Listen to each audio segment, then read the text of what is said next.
se libérer d'un mariage spirituel démoniaque. Se libérer d'un mariage spirituel démoniaque. Pendant plus de 3 mois, le Seigneur nous a fait grâce. Nous avons parlé sur les mystères des portes. Et je sens que c'était vraiment, ce message-là est vraiment dans la continuité de ce que nous allons dire, mais autrement. Le Seigneur, en cette saison, toujours dans notre programme divin, Submersion 21, le Seigneur veut venir en cette saison, venir briser toutes les alliances qui ont été contactées par son peuple auparavant et de fois même méconnues de plusieurs chrétiens, mais qui continuent à les gangréner, qui continuent à les étouffer dans leur vie chrétienne. Maintenant, mes amis, écoutez-moi une chose, je vais vous dire. Accepter Jésus-Christ est une chose, mais l'acceptation de Jésus-Christ ne garantit pas automatiquement une délivrance. Je m'explique. Ce n'est pas parce que tu as accepté Jésus-Christ comme Seigneur et Sauveur directement que tous les liens, que toutes les choses sont automatiquement brisées. Non. Sinon, il n'y aura pas de chrétiens qui ont accepté Jésus-Christ comme Seigneur et Sauveur, mais qui ont encore certains problèmes. Soit parce qu'ils sont encore ignorants, soit parce qu'il y a des choses qui n'ont pas encore été révélées dans leur vie dans ce domaine-là. Qui me dit Amen? Amen. Qui me dit Amen? Amen. Qui me dit Amen? Si on te dit que ce vaccin-là guérit telle maladie, mais si tu n'es pas conscient qu'il faut le prendre en toi, pour que cela commence à faire des effets,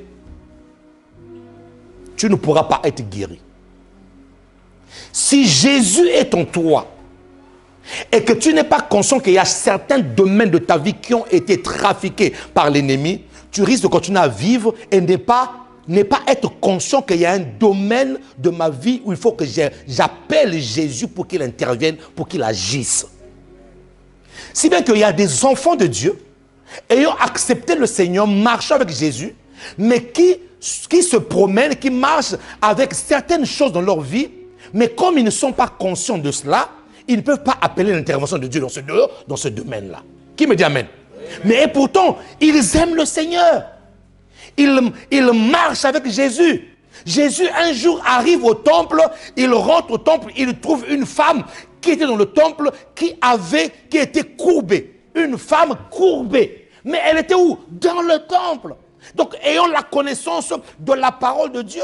Mais lorsque Jésus l'a vu, il dit, c'est pas normal, ces choses-là. Vous voyez, il y a des choses en tant qu'enfants de Dieu, nous marchons, nous prions, mais si le Seigneur n'a pas ramené une lumière dans ces choses-là, nous risquerons de continuer à adorer le Seigneur, mais sans pourtant savoir qu'il y a quelque chose en moi qui me dérange. Ainsi, le Seigneur, en cette saison, veut venir faire un travail dans ta vie. Dieu va te délivrer. Je dis bien, Dieu va te délivrer. Amen. Se libérer des mariages.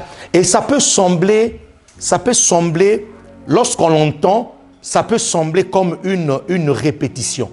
Se libérer d'un mariage spirituel démoniaque. Mais en vérité, ce qui est démoniaque est spirituel. Mais pourquoi préciser spirituel démoniaque? Parce que les démons sont déjà spirituels.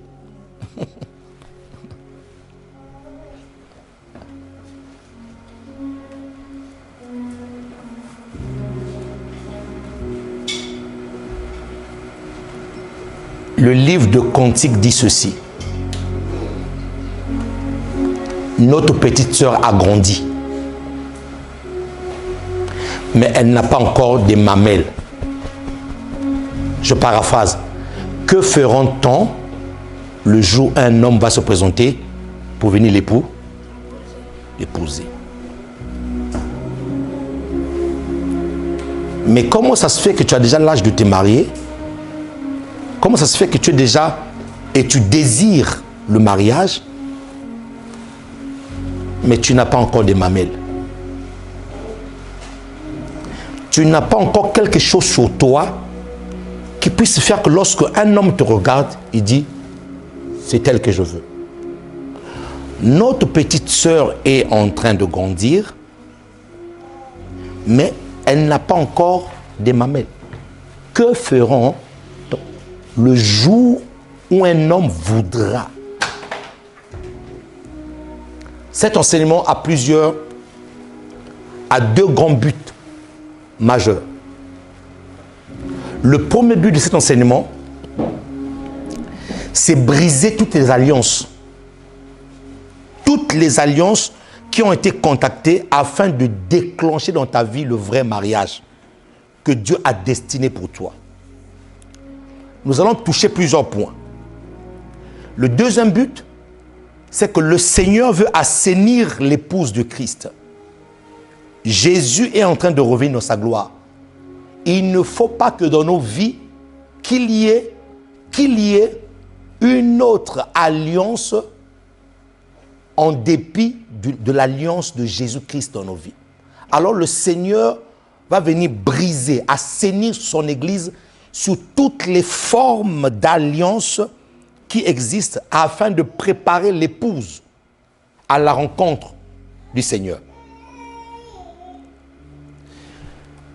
Et je pourrais dire un troisième but aussi, c'est que le Seigneur veut venir restaurer, rétablir l'ordre divin dans la vie des personnes qui sont déjà mariées, mais qui sont en train de connaître les difficultés parce que réclamées par une alliance quelconque.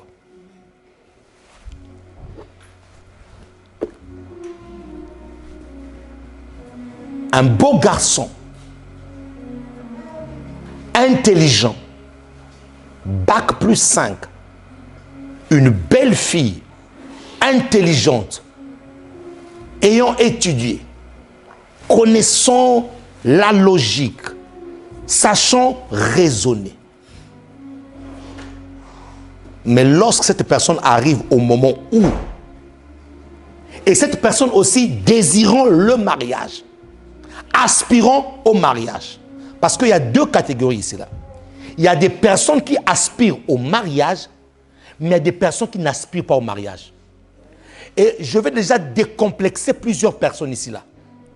Le mariage est un don de Dieu, mais le célibat aussi est un don de Dieu. Oh oh. Il y a certains célibats, ça n'a rien à voir. Oh non, on m'avait lié par mon grand-père. Non. C'est un don. L'apôtre Paul avait le don du célibat. Et deux fois, nous nous sommes mis à chasser les démons dans la vie des personnes qui avaient le don du célibat. C'est-à-dire que pour lui, mariage, ce n'est pas un problème pour lui. Hein? Pour lui, non. C'est-à-dire que le désir là, le désir d'un homme, le désir d'une femme, Dieu l'a enlevé. Il peut vivre comme ça sans problème. Vous voyez? Donc, lorsqu'une personne est célibataire, deux fois, ça peut être un don de Dieu.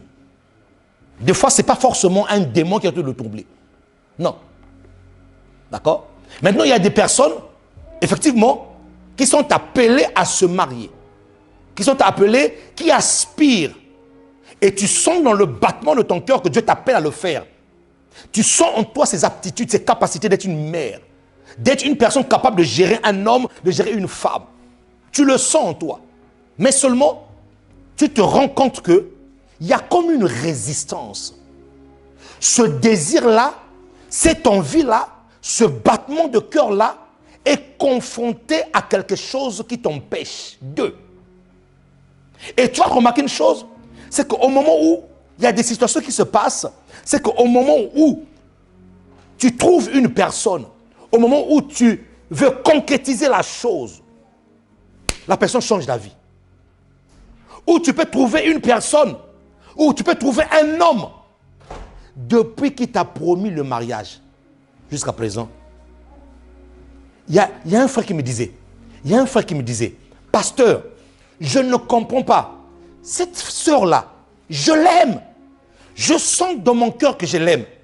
Mais je ne trouve pas la force de commencer à réunir l'argent, ce qu'il faut pour la marier. Mais pourtant, je l'aime. L'apôtre Paul dit ceci. Le bien que je veux faire, je n'arrive pas à le faire. Le mal que je ne veux pas faire, c'est ce que je fais. Qui me délivrerait? Qui me délivrera? Qui me délivrera de ce corps de péché? Qui me délivrera de ces liens? Qui me délivrera de cette chose? Je sens en moi une pression. J'ai envie de faire quelque chose de bien. J'ai envie d'honorer la personne que j'aime. C'est pour ça que nous allons comprendre une chose. Que dans le mariage, l'amour seul ne suffit pas. Si et lorsque l'on veut s'engager dans un mariage qui dure, un mariage où on veut voir la gloire de Dieu, nous ne devons jamais ignorer le passé de notre conjoint, notre futur conjoint ou notre future conjointe. Nous ne devons jamais ignorer ce que la personne a connu avant. Tu vas entrer dans une famille. La Bible déclare ceci. Jacob est allé épouser Rachel. Et en épousant Rachel, il ne savait pas que dans cette famille-là, dans cette coutume-là, on n'épouse jamais la petite sœur avant la grande sœur. Et donc, lui-même surpris de voir que pendant la nuit, on lui a ramené une autre femme. Mais la question que vous se posez, Jacob, toi, c'est toute la nuit. Tu ne savais pas que ce n'était pas Rachel? Mon gars, tu es allé jusqu'à là, mais tu ne savais pas que ce n'était pas Rachel. Bref, suivez. Jacob finit de faire, nous allons parler de quoi? De se libérer des mariages spirituels démoniaques. Jacob finit de faire tout ce qu'il avait à faire et là Dieu l'a béni, il était immensement riche. Il prend ses enfants, il prend ses femmes, il s'en va. Et pendant qu'il s'en va, je ne sais pas si Jacob était au courant, mais pendant qu'il s'en va, et je pense que Jacob était surpris, pendant qu'il s'en va, Rachel dit non, il y a quelque chose qu'on a oublié de prendre.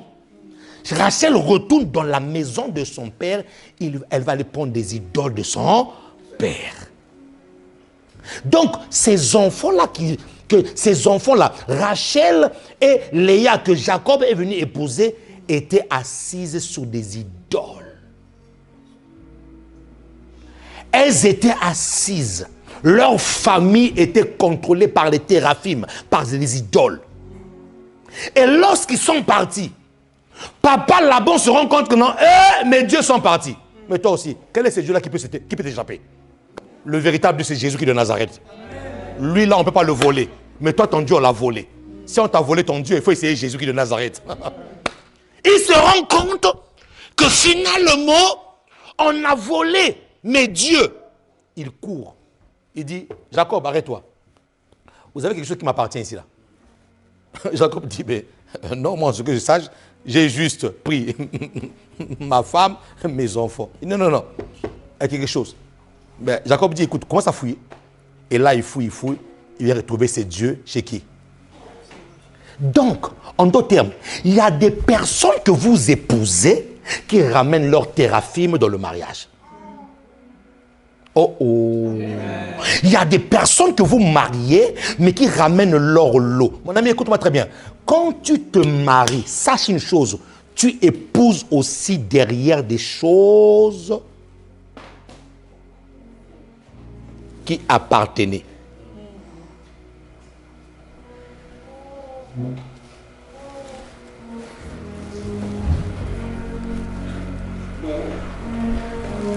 C'est pour ça.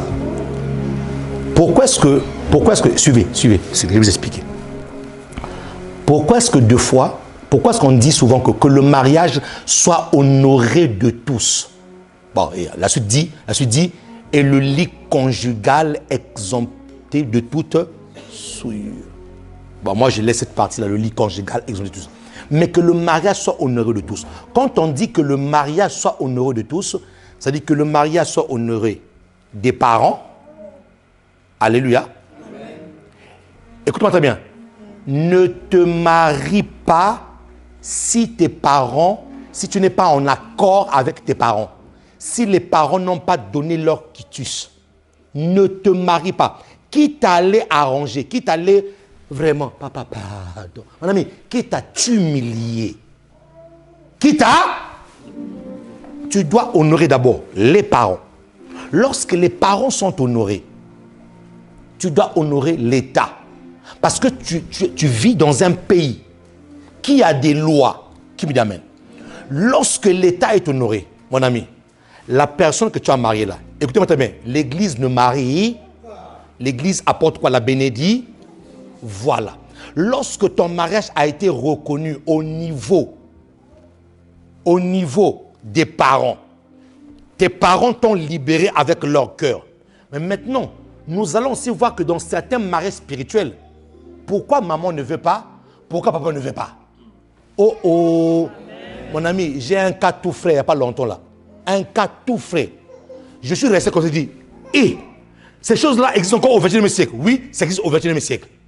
Il y a des situations où nous allons voir plus tard. Pourquoi papa ne veut pas jusqu'à présent? Pourquoi maman ne veut pas jusqu'à... J'ouvre une parenthèse que je vais fermer. N'allez pas déformer mon message pour dire que non, pasteur, ça dit maintenant, il faut aller taper ta maman, il faut aller taper ton père. Je n'ai pas dit ça. Oh oh! Moi, je vais vous expliquer par rapport à la parole de Dieu ce qui se passe. Et je vous donnerai des versets qui vont avec. Donc, lorsqu'on a fini d'honorer les parents sont OK dans leur cœur, d'accord. Mais la personne que tu épouses là comme Rachel a son lot. C'est-à-dire a son lot. La personne que tu épouses ou le mari que tu épouses aussi a son lot. Donc, ces personnes-là sortent d'une famille. N'est-ce pas? Bon, maintenant, il faut voir dans quelle famille il est sorti. Si c'est une famille vraiment chrétienne, mais quand je dis chrétienne, hein, ce n'est pas chrétienne un peu dehors. Chrétienne vraiment versée dans la parole. Craignant Dieu. Là, mon ami, je peux dire, tu as peut-être cette grâce, ou peut-être cette, comme on dit un peu vulgairement, d'une manière un peu simple. Tu as cette chance-là de tomber sur une personne dont les liens ont été brisés. Qui me amène? Maintenant, si tu tombes dans une famille qui ne connaît pas Dieu, qui te commence à te dire, ah, nous, ici, là, nos ancêtres disent ceci. Mon ami, mets bien tes gants de boxe. Ici, là, ça va être le fighting. Mon ami, c'est sérieux. Donc, lorsque tu ramènes une personne comme Rachel qui avait pris les téraphimes de son père dans le mariage, ça veut dire que tu es en train d'épouser quelque chose. Tu n'épouses pas seulement la femme, mais tu es en train d'embrasser quelque chose qui est derrière lui. C'est un peu l'alliance que Ruth a fait avec sa belle-mère Naomi. Ton Dieu sera mon... Là où tu serais, je serai. Mais ça sont des paroles normalement qu'on annonce à une personne qui est mariée. Donc là, en fait, il y a une alliance qui est en train de se faire là. Donc, Ruth a accepté que le Dieu de Naomi soit son Dieu. Et donc, lorsque tu te maries, fais attention, derrière la personne que tu te maries, il y a quel Dieu? C'est pour ça que après avoir honoré,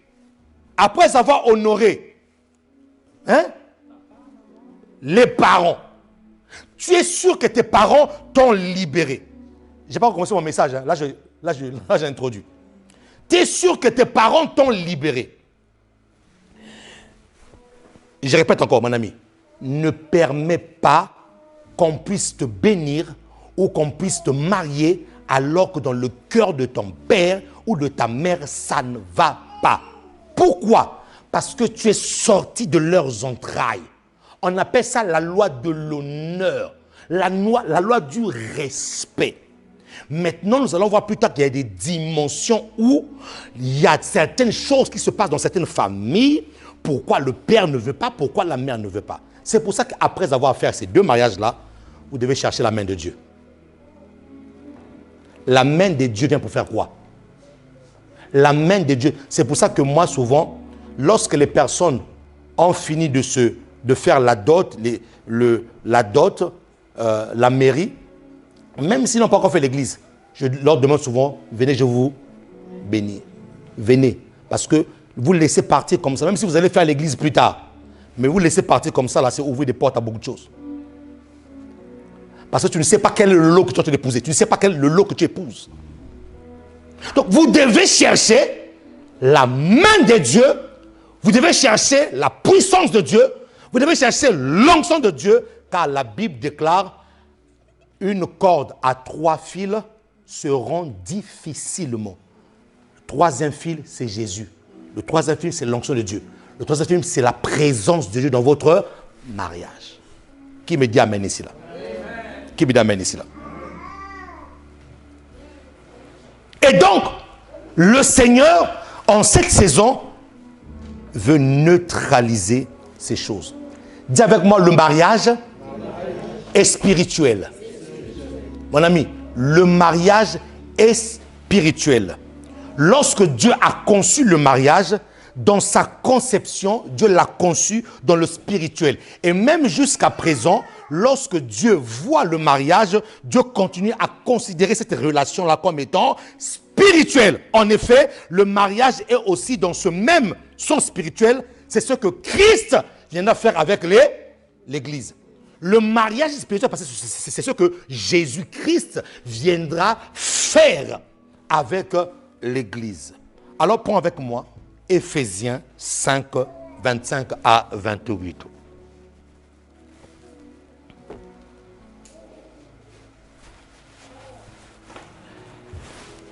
Éphésiens, chapitre 5, 25 à 28. Aujourd'hui, nous allons rester sur l'introduction et nous allons aller petit à petit selon l'inspiration que le Seigneur nous donne. Marie, aimez vos femmes comme Christ a aimé l'Église et s'est livré lui-même pour elle afin de la sanctifier. Afin de la sanctifier. Soulignez le mot sanctifier. Ça sont les mots sur lesquels on va revenir plus tard. Afin de la sanctifier. Oui, la femme doit être sanctifiée. Et nous allons voir plus tard comment est-ce que l'on sanctifie sa femme. Dis-moi, sanctifier sa femme. Voilà. Tu vas épouser une femme comme Rachel qui a des téraphimes. Comment tu fais pour la sanctifier?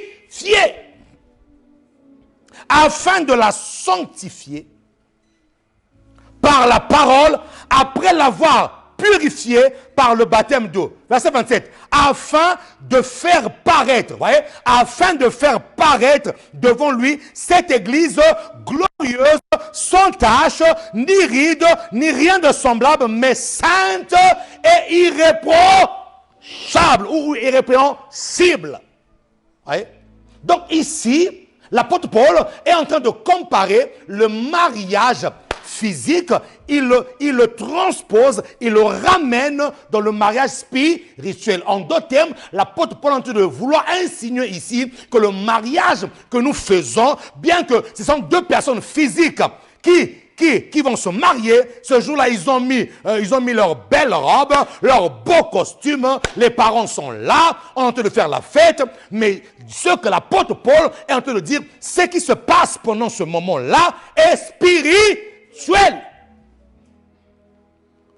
Déjà, avant qu'on puisse aller très très très loin, qu'on puisse lancer le javelot plus loin, vous devez comprendre une chose, c'est qu'il y a une différence entre la cérémonie du mariage et le mariage. Amen. Il y a une différence entre la cérémonie du mariage et le mariage. La cérémonie du mariage, c'est ce que nous faisons devant le maire, c'est ce que nous faisons devant les parents, lorsqu'il s'agit de la dot. La dot. S'il y a une personne ici qui avait donné la dot et qui manquait même une aiguille, mon ami, va donner l'aiguille là. va donner cette aiguille qui manquait là. Alléluia. Donc, la dot, la mairie et ensuite la bénédiction. Ça, ce sont des cérémonies. Et même ces cérémonies-là sont spirituelles. Tu me dis amen. Oui. Et maintenant, à quel moment le mariage est consommé? Lorsque la cérémonie du mariage est finie et lorsque l'homme et la femme, comme nous dit le livre de Genèse, et Adam connu Ève. Le mot connaître veut dire yada, veut dire se mettre ensemble. Le mot connaître en hébreu yada veut dire ne faire plus qu'une seule personne. Mon ami, le mariage est très spirituelle. Et c'est en ce moment-là que la spiritualité du mariage, c'est lorsque Adam connaît Ève, Yada, ne font plus que un en intimité. C'est pour ça, mon ami, je te dis une chose. Tu n'as qu'une seule nudité. Tu n'as qu'une seule. Dis-moi, je n'ai qu'une seule nudité. Il n'y a pas honte, mon ami. Tu n'as qu'une seule nudité. Tu n'en as pas 2. Tu n'en as pas 3. Tu n'en as pas 4. Tu n'en as pas 5. Tu n'as qu'une seule nudité.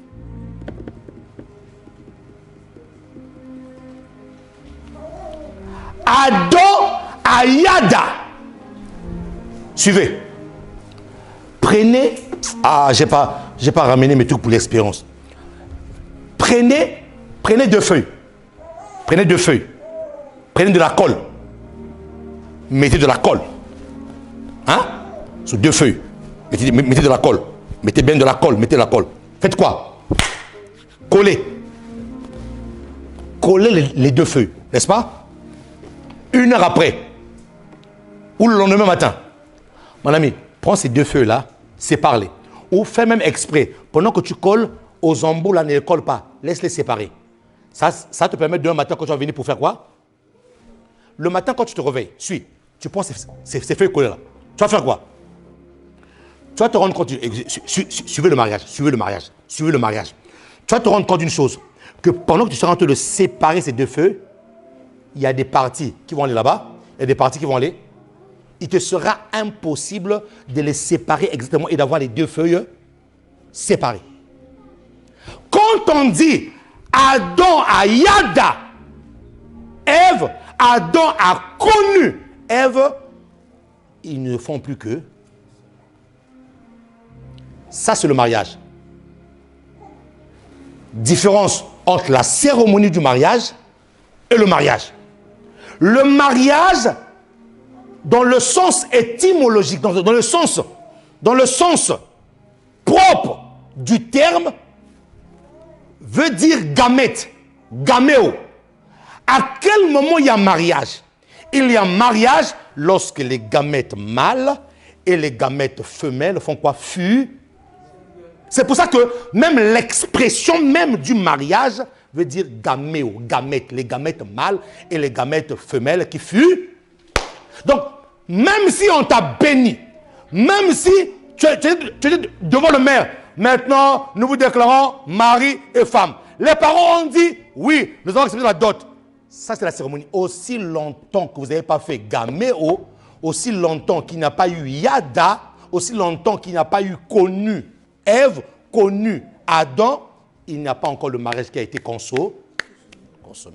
Est-ce que nous sommes d'accord ou pas? Très bien. On va aller plus loin. Et donc, ici, la spiritualité du mariage entre en jeu. À quel moment? Lorsque vous avez Yada. Lorsque Adam connaît sa femme, cette relation-là, ce moment-là est très spirituel. Très spirituel. Donc, les relations ne sont pas des relations physiques. Les relations sont spirituelles. Je veux que tu notes ça en gros caractère. Les relations sont spirituelles. Donc, lorsque Jacob est en train d'épouser Rachel, alors que Rachel a son lot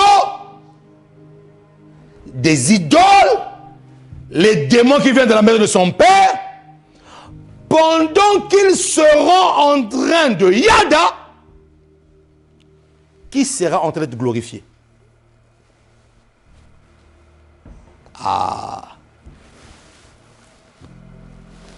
Qu'on appelle ça? Point d'interrogation.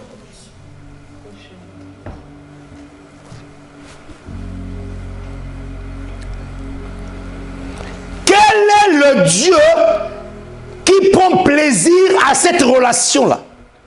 Quel est le Dieu Qui est en train de glorifier? Oui, parce que ce moment-là aussi est un moment où on glorifie le Seigneur.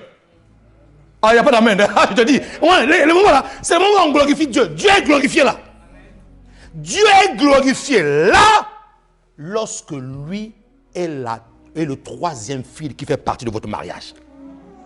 Si lui n'est pas le troisième fil qui fait partie de votre mariage, Dieu n'est pas glorifié. C'est un autre esprit qui est glorifié. C'est un autre chef qui est glorifié. C'est un autre patron qui est glorifié. Est-ce que je parle à quelqu'un ici là? Donc, l'apôtre Paul prend le mariage physique, il le superpose. Il dit qu'en fait, ce que vous faites physiquement là, en réalité, ce n'est pas physique.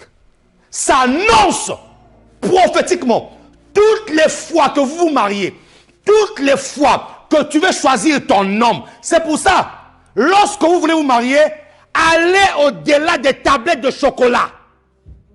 Allez au-delà des fards à joues, des make-up, des fards à paupières. Allez au-delà. Parce que les fards à joues et les tablettes de chocolat ne font pas le mariage. Il y a quelque chose de spirituel que tu vas choper. Il y a quelque chose. Mon ami, quand cette chose-là, tu l'as chopée, même les make-up là, ne tiendra plus. Est-ce que je parle à quelqu'un ici là? Mon ami, là, je suis en train de te mettre l'eau dans la bouche. Parce que lorsqu'on va commencer à toucher maintenant, comment briser ces liens-là? Comment se libérer de ces liens-là? Mon ami, tu vas quitter ta chaise là. Tu vas sauter au plafond là. Parce que là, en cet instant-là, en cette période-là, j'ai un mandat. J'ai un mandat de Dieu. Dieu m'a mandaté de venir libérer un peuple. Voilà. De certaines alliances. Qui me dit amen? Dis avec moi, le mariage est spirituel. Dis avec moi, il y a une différence entre la cérémonie du mariage et le mariage. Donc,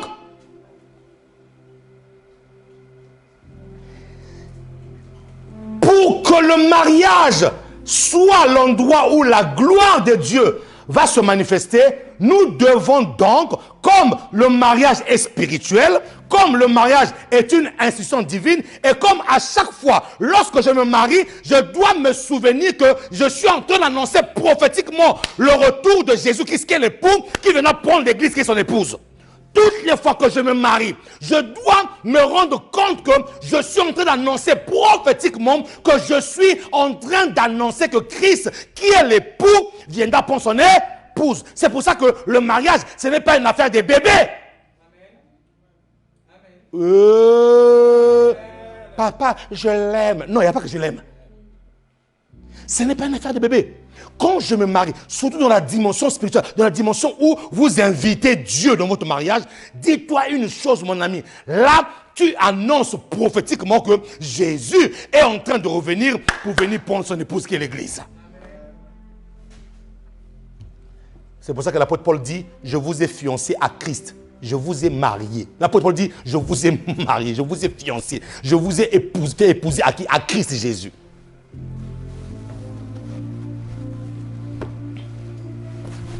Le verset 31 d'Éphésiens 5 dit quoi? Le verset 31 d'Éphésiens 5 dit quoi? C'est pourquoi l'homme quittera son père.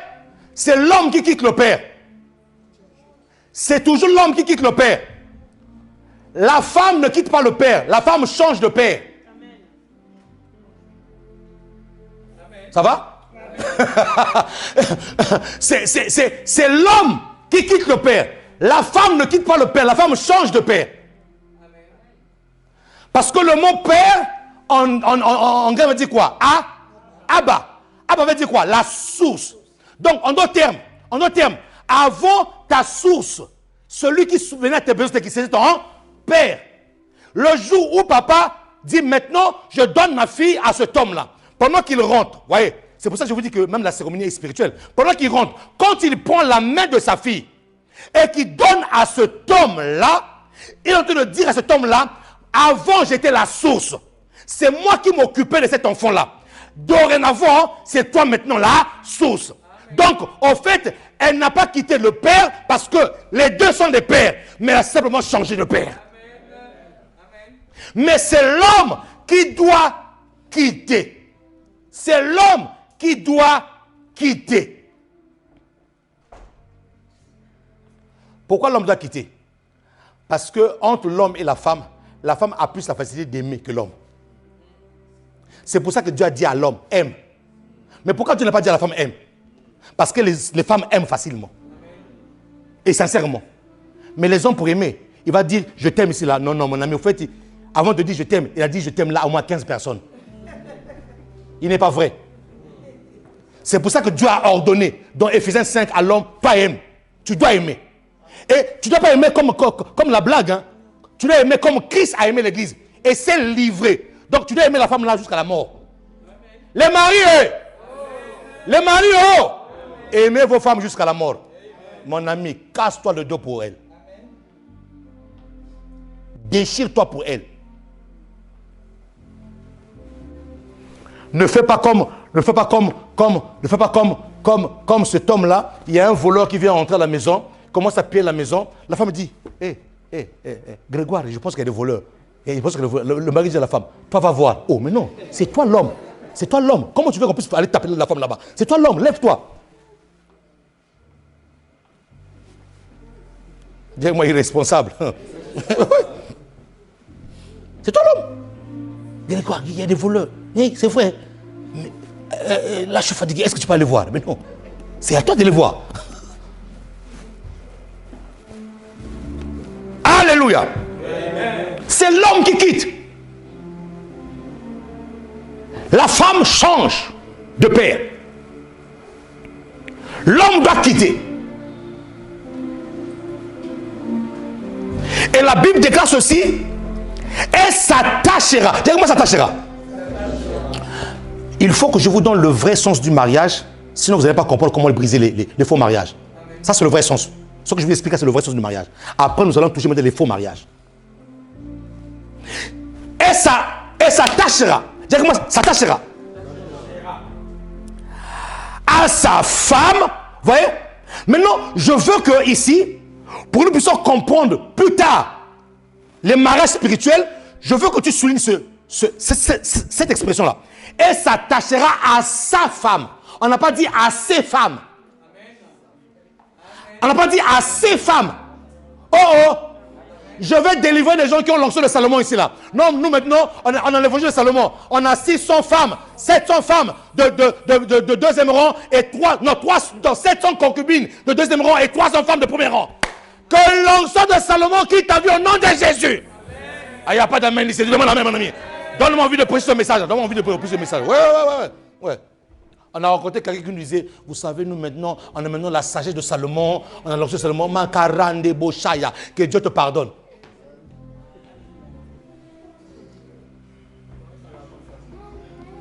Ici, dans cette église-là, il n'y aura pas de femmes de la maison, il n'y aura pas de femmes de ministère. Oh! Dans cette église-là, interdiction formelle. Les fils qui viendront un jour prêcher cela, écoutez-moi très bien.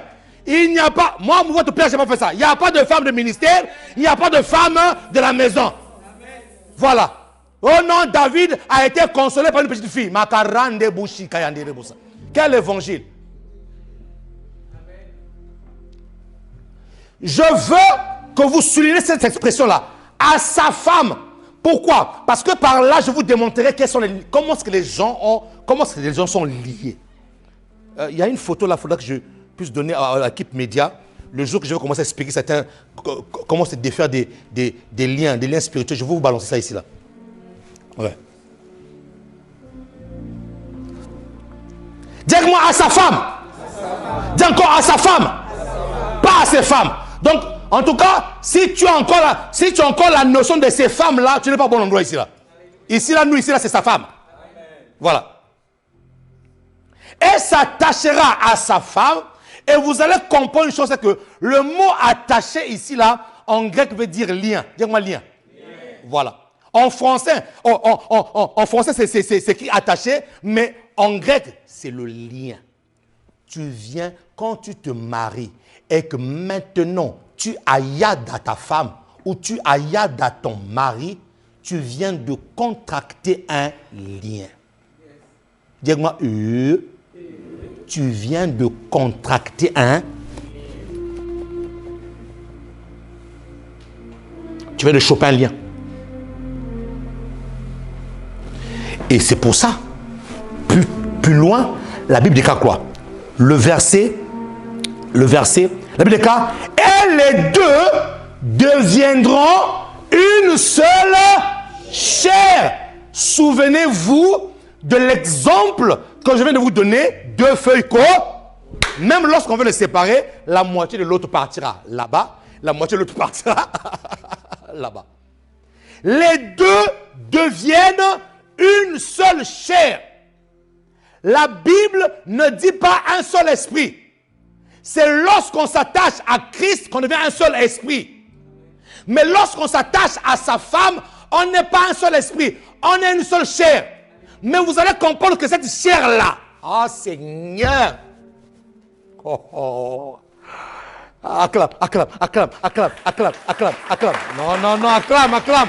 Mon ami, je t'assure que tu es béni. Je te dis que tu es béni. Dis-moi, je suis béni. Dis-moi, je suis béni. D'accord, je suis béni. Suivez ce que le Saint-Esprit vient de m'insuffler à cet instant. Suivez. La Bible déclare, et les deux deviennent une seule chair. Pas un seul esprit. C'est lorsqu'on s'attache au Christ qu'on devient un seul esprit. Dieu savait que si l'homme et la femme sont dans un lien où la chair et l'esprit sont liés, il sera très difficile si jamais il y a un lien, si jamais il y a une alliance qui est satanique et démoniaque, il sera très difficile de pouvoir délivrer l'homme. Alors qu'est-ce que Dieu fait? Dieu dit, la chair est liée, mais si l'esprit est à Christ, il y a une possibilité de s'en sortir. Waouh! Ils ne deviennent pas un même esprit, mais ils deviennent une même chair. Et donc, l'esprit, si l'esprit est à Christ, j'ai une possibilité aujourd'hui de me défaire de tous les liens que j'ai été contacté de il y a 5 ans. Qui me dit amen ici là? Dites-moi, il y a de l'espoir. Maintenant, nous allons voir qu'est-ce que l'esprit fait. Lorsque tu es en gaméo, lorsque tu es en yada, la Bible déclare c'est la chair qui est entre les deux, qui fait un. Maintenant, quel est le rôle de l'esprit là?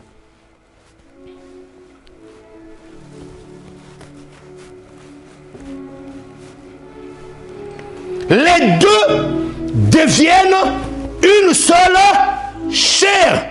La Bible va plus loin, verset 32. Ce mystère, suivez. La Bible déclare c'est un mystère. Un mystère, c'est une vérité qui a été cachée, mais que Dieu décide maintenant de le révéler. Quelque chose qui était caché, mais Dieu dit maintenant, je fais sortir cette chose et je le révèle. La Bible déclare, ce mystère est grand. Suivez la suite pour vous démontrer que le mariage est spirituel. Ce mystère est grand. Je dis cela, l'apôtre Paul est en train de dire cela par rapport à Christ et les... Ah, qui peut acclamer le Seigneur ici, là.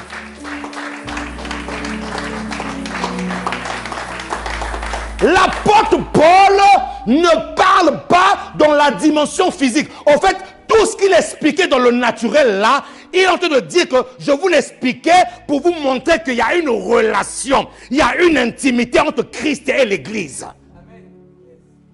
Christ a yada l'Église. Christ connaît l'Église. Et l'Église doit connaître Christ. Oh, Saint-Esprit.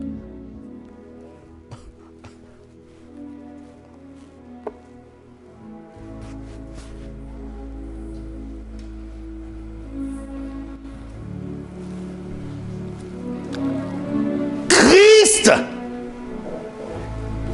Waouh. C'est pour ça que j'ai dit, lorsque tu es en relation, lorsque tu es en train de yada, de connaître ton homme ou de connaître ta femme, écoute-moi très bien, tu es en train d'annoncer prophétiquement le mystère de Christ. Entre Christ et l'Église. Tu rentres là dans un mystère. Je dis ça pour des personnes qui sont mariées légalement et qui ont reçu la main de Dieu, des personnes qui ont suivi le programme de Dieu. Quand tu fais ça, mon ami, tu es en train de révéler Christ. Quel mystère!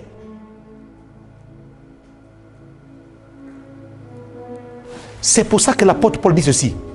Pour les personnes qui sont mariées, l'apôtre Paul dit ceci. Quand vous êtes mariés, l'apôtre Paul, il était sage, hein? Il dit ceci. Quand vous êtes mariés, séparez-vous pendant un petit moment, juste le temps de la prière. Ensuite, repartez. Repartez. Ne laissez pas une brèche. Non, non, non, non. Juste le temps de jeûne et prière. C'est pour ça, j'ouvre une parenthèse. Toi qui es plus spirituel que tout le monde, ne rentre pas en jeûne d'une semaine. Mon ami, tu n'as pas dit à ton mari, à ta femme, je rentre en jeûne et prière. Non, il va me comprendre. Non, non, il ne va pas te comprendre, mon ami. Il faut le dire. Vous devez être d'accord. Et si le mari dit, ton jeûne et prière cette semaine-là, c'est chaud. Mon ami, il faut comprendre. Si tu t'entêtes à dire que non, je vais jeûner, lui est là pour combattre ma vie. Mon ami, tu viens de pécher.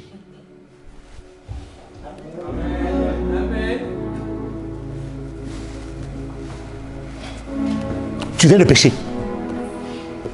Je vois encore, tu as péché. Oui, tu as péché. Donc même si tu rentres dans ton jeûne et prière pour dire, oh, je t'adore, Dieu dit, pécheur. Suis. L'apôtre Paul dit dans le livre de Romains 7 que le corps de la femme appartient à qui? Le corps de l'homme appartient à qui? Hey! Ce qui est vrai avec Dieu est aussi vrai pour les démons. Mon ami, je viens t'ouvrir les yeux. Ce qui est vrai pour Dieu là est aussi vrai pour les démons.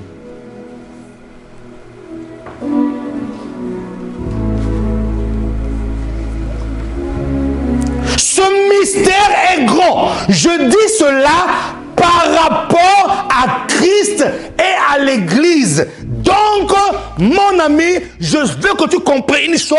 À partir d'aujourd'hui, nous ne devons plus, en aucun cas, banaliser des rapports, des relations entre un homme et une femme. Nous ne devons plus, dès l'instant où nous avons la connaissance de la parole de Dieu, Acte 17:30 dit quoi? Dieu, sans tenir compte des temps d'ignorance, annonce maintenant à tous les hommes et en tout lieu qu'ils aient à se repentir. Dès l'instant où tu connais la vérité, tu connais la parole, cette relation-là, quand tu le fais, mon ami, sache une chose, que c'est un mystère qui annonce soit Christ et l'Église, mais quand tu ne le fais pas dans le cas de Dieu, tu annonces le monde des ténèbres. Là, tu n'annonces plus Christ. Christ n'est plus dans ce mystère. Et quand Dieu, du haut des cieux, voit ça, il dit non, mes yeux ne peuvent pas regarder cette abomination. Parce que là, le diable est en train de falsifier ce que Dieu a créé pour sa gloire. Ce que Dieu a créé pour sa gloire. Ce moment-là est un moment d'adoration. Je me dis, c'est un moment d'adoration. Ce mystère est grand, dit l'apôtre Paul. L'apôtre Paul dit, ce mystère est grand. Il s'agit de Christ et l'Église. Lorsque l'Église est en train d'adorer Dieu, le trône de Dieu bouge. Dieu dit, donc c'est la même chose. Lorsque un homme et une femme, Dieu dit, oui, là aussi c'est une adoration.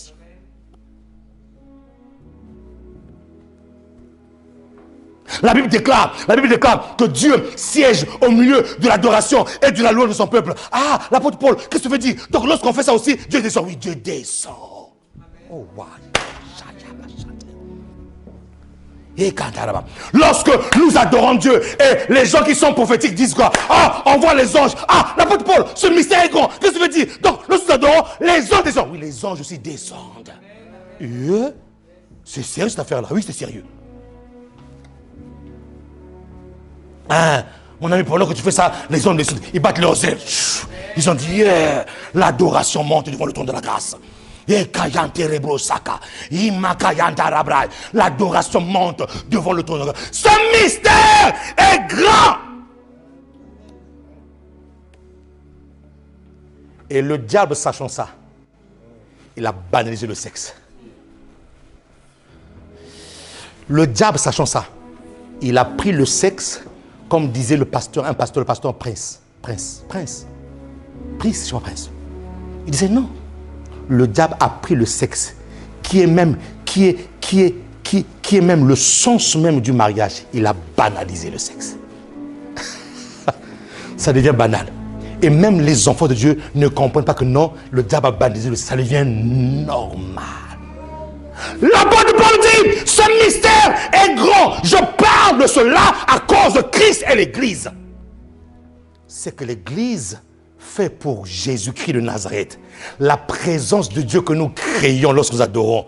Ah oui, apôtre Paul, qu'est-ce que tu veux dire? Quand nous faisons ça, oui, la présence de Jésus descend là. Waouh! Acclame le Seigneur ici là. Acclame le Seigneur.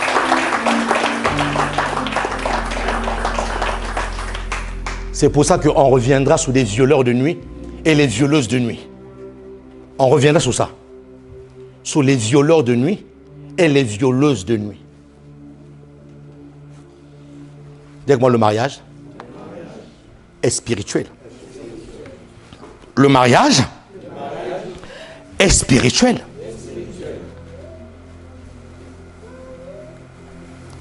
C'est pourquoi l'homme quittera son père et sa mère et s'attachera à sa femme. Pourquoi? Parce que entre le père et la mère, il y a ce qu'on appelle les sentiments familiaux. Tu dois te détacher de ces sentiments-là. C'est pas que tu les aimes pas, non, mais tu dois maintenant comprendre une chose, que lorsque tu t'attaches maintenant à ta femme, Dieu te donne une autre famille. C'est pas que Dieu dit que non, cette famille il faut la négliger. Non.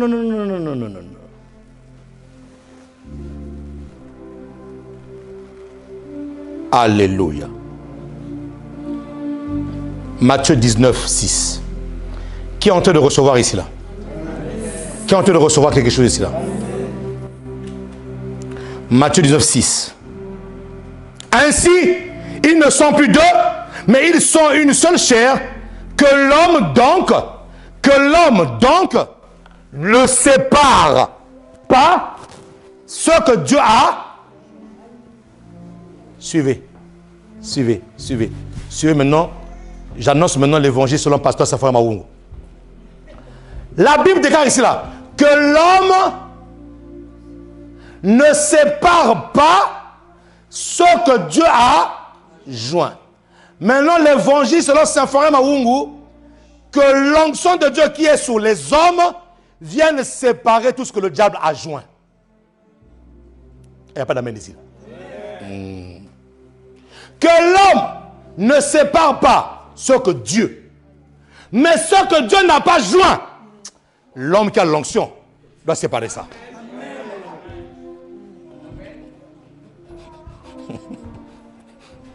Ce que Dieu n'a pas joint, l'homme qui a l'onction, comme l'onction qu'il y a sur ma vie là, on va séparer ça.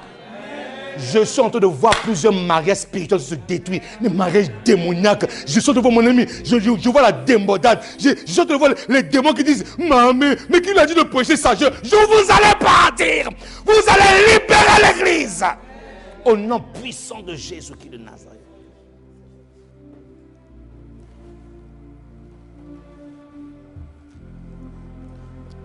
Apocalypse 19, verset 7. Apocalypse 19, verset 7. Réjouissons-nous et soyons dans l'allégresse et donnons-lui gloire, car les noces de l'agneau sont venues et son épouse s'est préparée. Vous voyez, les noces de l'agneau. On parle ici des noces de l'agneau. Ça veut dire que l'agneau, c'est qui? L'agneau, c'est Jésus-Christ. Donc Jésus-Christ, l'Apocalypse est en train d'annoncer prophétiquement que Jésus-Christ, il va célébrer ces noces de l'agneau avec l'Église. Nous serons en fête ce jour-là. C'est pour ça que Éphésiens 5 dit qu'il faut qu'il fasse paraître cette épouse devant lui sans tache, ni ride, sans défaut, parce que là, ça sera la fête. Qui m'amène? Jean 2,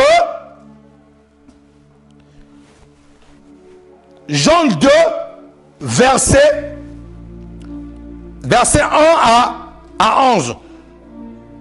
Je suis encore dans mon introduction, je vais vous expliquer que le mariage est spirituel. 3 jours après, il y eut des noces à Cana, en Galilée. La Bible déclare, la mère de Jésus était là et Jésus fut aussi invité aux noces avec ses disciples. Le verset 3, le vin. Dites-moi le vin. Plus fort, le vin. Le vin ayant manqué, la mère de Jésus lui dit, ils n'ont plus de vin, mon fils.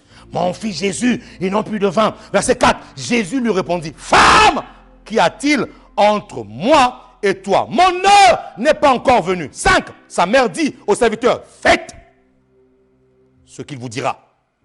6, or, il y avait là 6 vases de pierre destinés aux purifications des Juifs, et contenant chacun 2 ou 3 mesures. 7. Jésus leur dit, remplissez d'eau ces vases. Et ils les remplirent jusqu'au bord. Verset 8. Puisez maintenant, leur dit-il, et portez-en à l'ordonnateur du repas. Et ils l'emportèrent. 9. Quand l'ordonnateur du repas eut goûté l'eau changée en vin, ne sachant d'où venait ce vin, tandis que les serviteurs qui avaient puisé l'eau le savaient bien, il appela l'époux. 10. Et lui dit, tout homme sert d'abord le bon vin, puis le moins bon, après qu'on s'est enivré, toi, tu as gardé le bon vin jusqu'à présent. Tel fut à Cana, en Galilée, le premier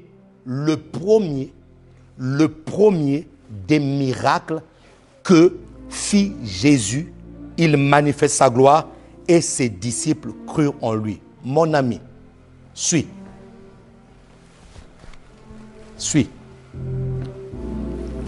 Jésus a 30 ans. Il commence son ministère.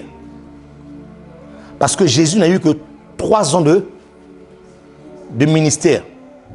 À 30 ans, il commence son ministère. Et là, il rentre dans une ville de Galilée qu'on appelle Cana. La Bible déclare qu'il a été convié à la fête du mariage. Il y a un mariage. Jésus, on l'envoie l'invitation de la cérémonie de mariage. Jésus accepte, il ne refuse pas. Donc Jésus veut honorer ce mariage-là. Il arrive dans le mariage. Le vin manque. Et les convives commencent à dire, mais c'est impossible. Pourquoi? Le vin a cette capacité d'égayer les gens. Hein? Une personne qui a beaucoup bu de vin, la personne est capable de chier des chèques, c'est pas qu'il est de chier des chèques. Le vin manque. Et la Bible déclare, Marie dit au serviteur, allez voir Jésus. Qu'est-ce que Jésus fait? Dis-moi, le mariage est spirituel. Qu'est-ce que Jésus fait? Jésus prend de l'eau. Il fait son premier miracle. Le premier miracle de Jésus n'a pas été fait dans une synagogue. Le premier miracle de Jésus n'a pas été fait dans un hôpital où il y a plusieurs malades. Le premier miracle de Jésus se fait pendant la fête d'un mariage. Dis-moi, le premier miracle.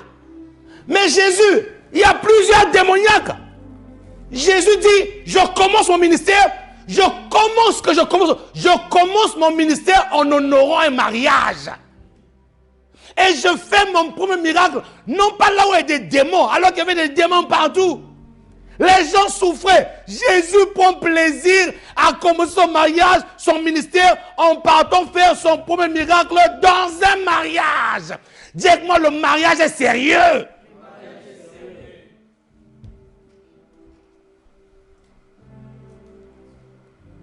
Le premier miracle. Mon ami, si c'était pasteur saint, il allait dire, ah non, non, non, non. Moi, le premier miracle de mon ministère, non, non, non, il faut qu'il y ait des foules, il faut qu'il y ait des fire. Non, mon ami, Jésus n'a pas regardé ça, il dit, mon premier miracle, je vais dans un mariage. Et là, le vin manque. Jésus fait le miracle. Et quand les gens goûtent ce vin-là, ils disent, non, il y a un vin. Tout homme présente d'abord le bon vin. Et quand les gens sont dénivrés, ils ramènent le mauvais. Toi, tu as gardé le bon vin. C'est-à-dire que c'est ce bon vin-là. C'est ce bon vin-là qui manquait pour que la fête puisse avoir son ampleur. C'est ce bon vin-là qui manquait pour que le mariage, pour que la cérémonie de ce mariage puisse être ramenée à une autre dimension. Parce que pourquoi? Parce que là, les convives ont remarqué, ils ont différencié le premier vin qu'ils ont bu et le deuxième vin que Jésus-Christ a remarqué. Ça veut dire que dans le mariage, dans un mariage, le mariage, il faut qu'il y ait un vin dans un mariage. Dis-moi, il faut qu'il y ait un vin dans le mariage. Mais pas n'importe quel vin, pas n'importe quel vin. Non, pas le vin, non. Pas Bordeaux, non. Il faut qu'il y ait le vin venant de Jésus-Christ de Nazareth. Il me dit amen. C'est ce vin-là qui manquait. Maintenant, suis-moi. Quel est ce vin? Dis à ton voisin, quel est ce vin-là? Pose-moi la question, quel est ce vin-là? Ephésiens 5, 18. Ephésiens 5, 18 dit quoi? Ne vous enivrez pas de vin. C'est quoi? C'est de la... Soyez au contraire remplis du Saint-Esprit. L'apôtre Paul est en train de faire un parallèle ici là entre le vin et le Saint-Esprit. Il fait ici là la distinction, il fait ici là un parallèle entre le Saint-Esprit et le vin. Pourquoi? Parce que lorsqu'une personne est enivrée du vin, les effets, comment est-ce que la personne est contrôlée? En fait, l'apôtre Paul te dit, de la manière que tu es contrôlé par le vin, lorsque tu es rempli du Saint-Esprit, tu es aussi contrôlé par le Saint-Esprit. En fait, il veut dire, c'est comme si c'était les mêmes effets. Tu n'es plus contrôlé par toi-même. Comme on dit, suivre le mouvement de l'esprit. Une personne qui est sous l'effet de l'esprit commence à faire des choses comme un fou. Il n'est plus maîtrisé. Et le vin aussi, lorsqu'une personne boit le vin et qu'il est ivre, il raconte tout et n'importe quoi. On dit ce monsieur-là est fou. Et donc, Jésus ramène le vin. Mais le vin que Jésus-Christ ramène dans ce mariage-là, ce n'était pas un vin naturel, c'était un vin surnaturel. La présence du Saint-Esprit. C'est comment le mariage est spirituel. Jésus n'a pas transformé l'eau en muscador. Où on sait, ce sont 4. J'avais un cousin, champion muscador. Quand il finissait son travail là, le soir il rentre, mon ami, il prépare les trucs du pays là-bas. Hein? Il met 2 bouteilles de muscador. Mon ami, quand il boit, mon ami, le gars il dort assis. Jusqu'au matin. Terrible. Ah. Et en France, ici, là, on dit quoi? C'est le week-end. C'est le week-end. Donc, il faut se lâcher un peu. C'est le week-end.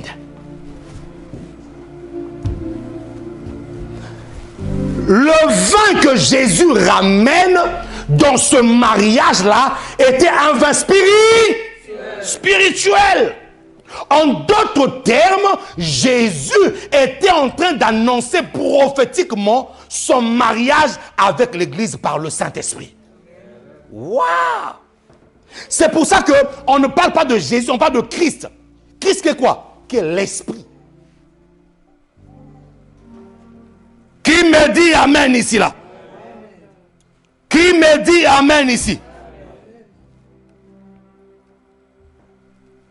Ne vous enivrez pas de vin, c'est de la débauche, mais soyez au contraire remplis du Saint-Esprit. Ce que Jésus-Christ a fait, le premier miracle, c'est que Jésus a dit, vous, dans votre mariage, vous devez comprendre que le mariage est spirituel, et pour que le mariage soit spirituel, vous devez appeler la présence du Saint-Esprit. Lorsque l'Esprit de Dieu contrôle votre mariage, alors la gloire de Dieu va se manifester. Qui me dit Amen ici, là? Oui.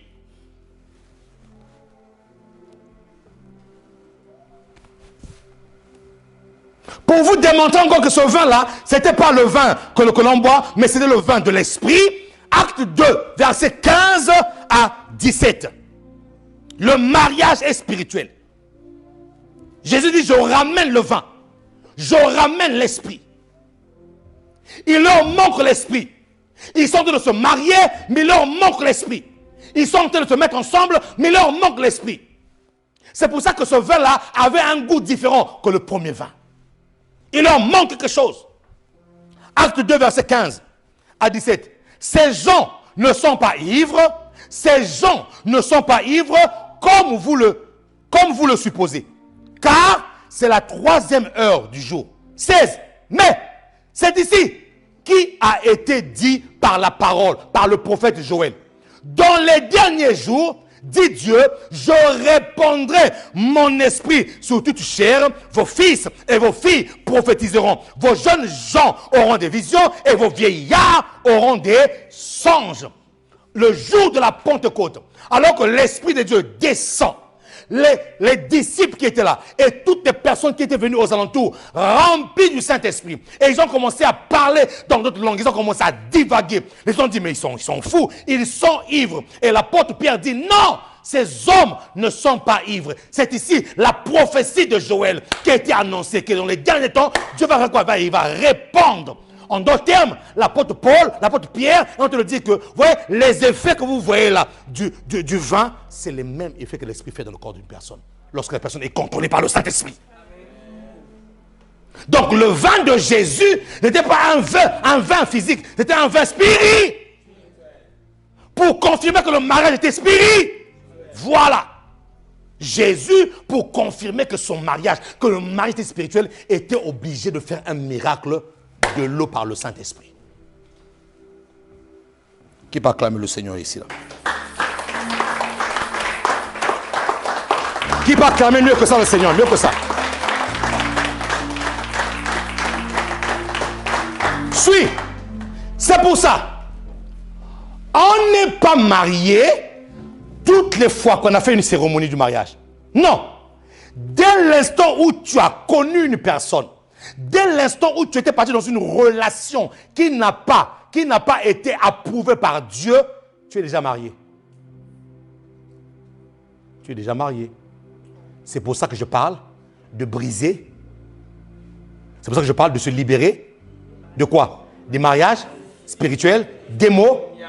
Voilà. Si tu as compris que le mariage n'est pas la cérémonie, mais que le mariage c'est lorsque Adam a yada. Lorsque Adam a yada Ève, là maintenant ils sont mariés.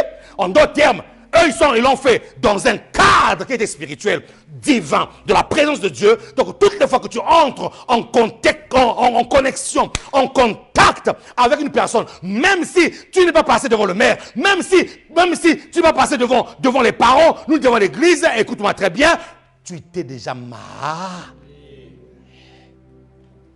Pasteur, t'es sérieux? Oui, je suis sérieux. Tu es déjà marié. Et maintenant, tu comprends pourquoi est-ce que lorsque le vrai Adam veut venir, il y a quelque chose qui le repousse. Lorsque Ève veut venir, Ève remarque comme une résistance. Il y a quelque chose qui le repousse. Adam veut venir, mais comme... Et parce qu'il y a une alliance qui crie en toi. Il y a une alliance qui crie en toi. Il y a une alliance qui est en train de crier qu'elle est mariée. Elle est mariée. En fait, toi, tu te crois que tu es célibataire. Je suis célibataire. Mais dans le monde spirituel, on dit marié. Marié. Marié. Mais à quel moment je suis marié? Je n'ai pas fait une cérémonie. Ah oui, parce que tu ne comprends pas qu'il y a une différence entre une cérémonie et le mariage.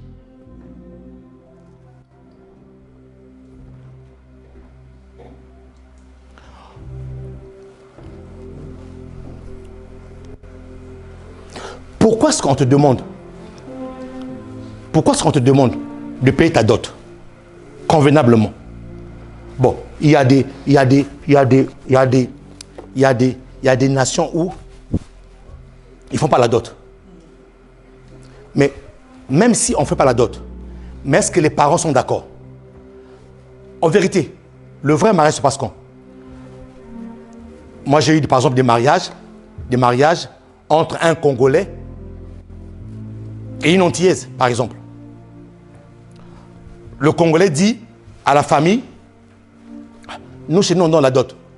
D'accord? Chez nous, avant de prendre ma femme, on l'honore.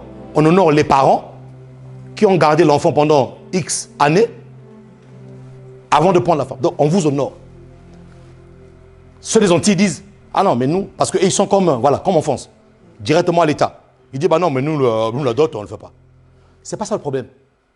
Le problème, c'est que, est-ce qu'ils sont d'accord que leur fille marie un tel? Est-ce qu'ils ont libéré leur fille avec leur cœur? Maintenant, même si eux, dans leur manière de faire, c'est pas comme ça, c'est pas ça un problème. Mais est-ce qu'ils ont libéré leur fille avec leur cœur? Est-ce que la fille, lorsqu'elle est partie, la fille est partie avec le cœur? Il y a un problème. C'est qu'il y a eu un cas comme ça qui s'est passé dans un mariage où la fille n'était pas partie avec la bénédiction des parents. Qu'est-ce qui est arrivé? Lorsque la fille est arrivée dans le mariage, les problèmes ont commencé.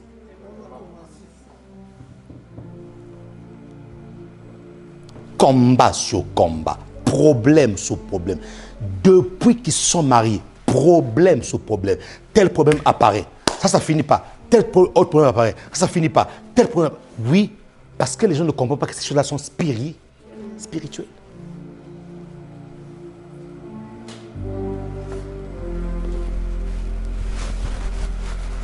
Donc,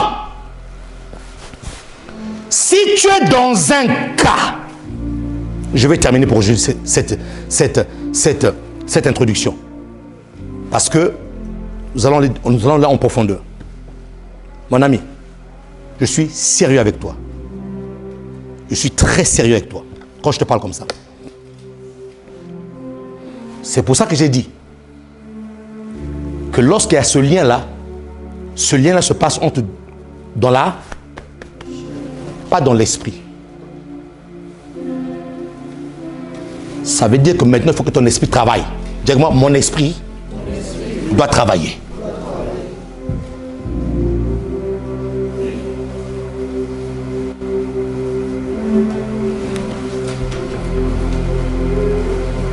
Et toi, tu ne comprends pas. Ça se pourrait que la personne avec qui, il y a une personne qui me disait, pasteur, c'était qu'une fois. Une fois, elle avait suffi. Ça se pourrait que la personne avec qui tu avais fait ça était dans la sorcellerie.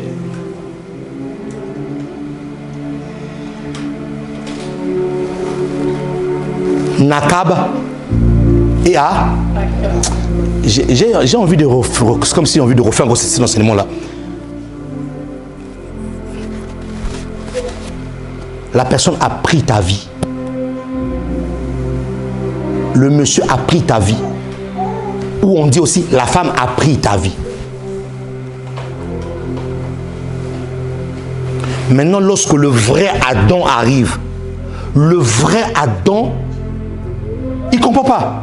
Mais je l'aime cet enfant. Mais pourquoi je n'arrive pas à l'épouser? Parce qu'il y a une résistance. Et nous allons voir plusieurs types de mariage. Et c'est là où vous allez comprendre que le mariage, dans le monde spirituel, n'est pas seulement associé à un homme et une femme. Je vais vous démontrer qu'il y a des gens qui sont mariés aux objets.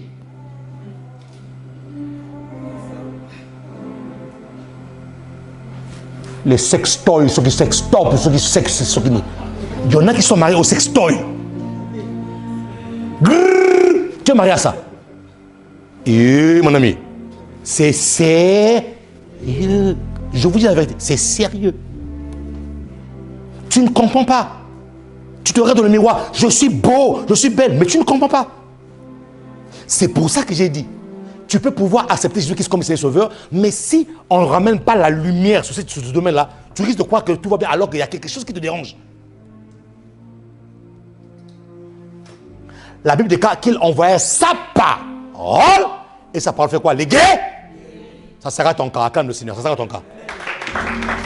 Mieux que ça, mieux que ça, mieux que ça, mieux que ça, mieux que ça. Plus fort que ça. Lève-toi là où tu es. Dis avec moi, Seigneur Jésus. Plus fort que ça, Seigneur Jésus. C'est ma saison de briser toutes les alliances qui ont été contactées dans ma présence ou lorsque je n'étais pas là. Au nom de Jésus, je vais accepter ta parole. Seigneur, délivre-moi. Seigneur, délivre-moi des mariages spirituels, démoniaques. Au nom de Jésus, je prophétise déjà que je suis libre,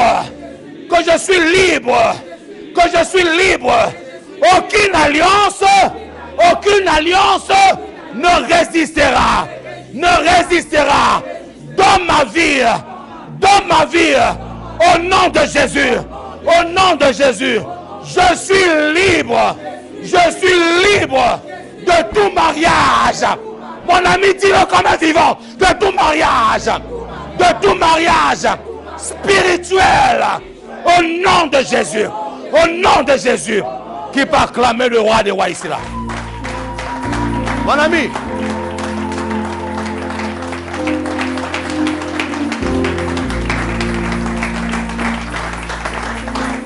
écoute ce que l'Esprit me dit.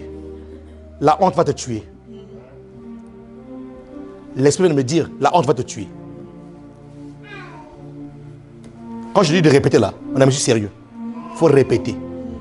Ne dis pas que non. Le voisin va croire que non, moi je suis... C'est son problème. Et si le voisin ose ouvrir sa bouche derrière toi pour pas... Ah, sa bouche va rester ouverte comme ça. Il faut que je puisse prier. Non, mon ami, je suis sérieux. Mon ami, non, mon ami. Je disais à l'une de mes filles hier, les gens vont croire que non, il faut que les gens comprennent que non, les apôtres du temps moderne existent encore jusqu'à présent. Je dis la vérité. Ce que je fais, ce n'est pas la blague. Hein. C'est du sérieux là. Et l'Esprit me dit, il y en a qui ont honte de répéter. Tu n'as pas à avoir honte, mon ami. C'est ta vie. C'est ta vie. Voilà. Quand je souffle là-bas la nuit, tu n'es pas là. Et je te dis la vérité. Et celui qui va oser dire, ouvrir sa bouche, là je ne parle comme pasteur Dag. Celui qui va oser comme il dit, ah non, lui il avait prié, et j'ai entendu qu'il avait des mariages spirituels. Marabas, que ta bouche reste ouverte comme ça, là, clac. Et pour que ça se débloque, il faut que moi je puisse prier. Non, sérieux mon ami. Parce qu'il y a trop de... Non, mon ami, il faut que ce soit sérieux. C'est du sérieux là. J'ai un mandat. Dieu m'a dit, Submersion 21, c'est pas un slogan, hein. C'est un programme. Et dans ce programme-là, il y a des alliances que ta vie. Il y a des alliances, je dis bien, au son de ma voix, il y a des alliances qui vont quitter ta vie. Amen. Des alliances. Si ces alliances-là résistent jusqu'à présent là, dès l'instant ils sont dans ma présence et que l'onction que je transporte, ça va être brisé. Amen. Je dis à quelqu'un que ton mariage arrive. Je dis à quelqu'un que ton mariage arrive. Là où on avait mis ton mariage dans une calebasse, cette calebasse-là, je donne un coup de pied. Tu vas être libéré de tout ça. Qui me dit amen ici là?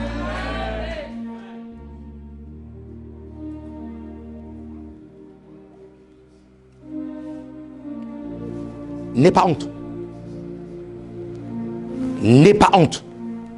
Déclare ces paroles. Il faut que ton âme l'entende. Il faut que ton corps l'entende. Il faut que ton esprit l'entende. Là où ton âme était liée, il faut que cette âme-là entende que non, oui, oui, oui, j'accepte cette parole-là. Qui peut acclamer le Seigneur ici? Là?